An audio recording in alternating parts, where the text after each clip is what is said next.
এখন আমরা অটো ড্রাফটের আরেকটি খুব গুরুত্বপূর্ণ ফিচার সম্পর্কে শিখব, ক্যানভাস জুম ইন এবং জুম আউট। এই ফিচারটি প্রায় সব অটো ড্রাফট ব্যবহারকারী ব্যবহার করেন, বিশেষ করে যারা মোবাইলে কাজ করেন। ছোট স্ক্রিনে জুম না করলে ক্যারেক্টারের ডিটেইলিং এবং পাথ অ্যাডজাস্ট করা কঠিন হতে পারে। এবার বুঝি এটি কিভাবে কাজ করে। যদি আপনি কোনো ক্যারেক্টারের সূক্ষ্ম ডিটেইল দেখতে চান, যেমন তার এক্সপ্রেশন পরিবর্তন করা বা পজিশন ঠিক করা, তাহলে আপনি জুম ইন করতে পারেন। জুম ইন করলে আপনি মুখের এক্সপ্রেশন পরিবর্তন করতে পারবেন, ছোট ছোট মুভমেন্ট অ্যাডজাস্ট করতে পারবেন, অ্যানিমেশন ফাইন টিউন করতে পারবেন। এখন যদি আপনি পুরো সিন একসাথে দেখতে চান, তাহলে জুম আউট ব্যবহার করতে পারেন। জুম আউট করলে পুরো ক্যানভাসের একটি বিস্তৃত ভিউ পাওয়া যায়। এবার একটি উদাহরণ দেখি। ধরুন আমি একটি নতুন ক্যারেক্টার সিনে যোগ করলাম, যেমন এই লেডি, যিনি ওয়াক পজিশনে আছেন। যদি আপনি অনেক বেশি জুম ইন অবস্থায় তাকে প্লেস করেন, তারপর যখন পাথ যোগ করবেন, কখনো কখনো সেই পাথ নিচে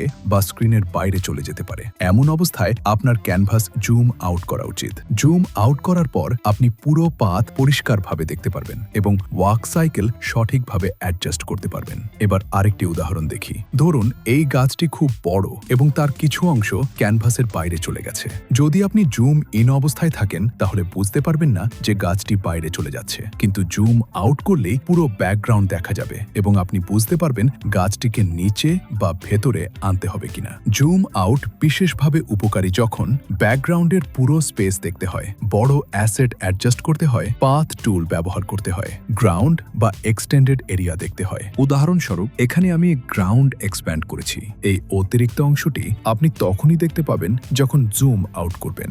জুম ইন অবস্থায় এটি চোখে পড়বে না। সুতরাং সংক্ষেপে, ডিটেইলিং এবং এক্সপ্রেশনের জন্য জুম ইন করুন, পুরো সিন এবং পাথ দেখার জন্য জুম আউট করুন। ক্যানভাস জুম সঠিকভাবে ব্যবহার করলে আপনি আরও নির্ভুল এবং প্রফেশনাল ভাবে অ্যানিমেশন তৈরি করতে পারবেন। এটাই হলো অটো ড্রাফটে ক্যানভাস জুম ইন এবং জুম আউট ফিচারের ব্যবহার।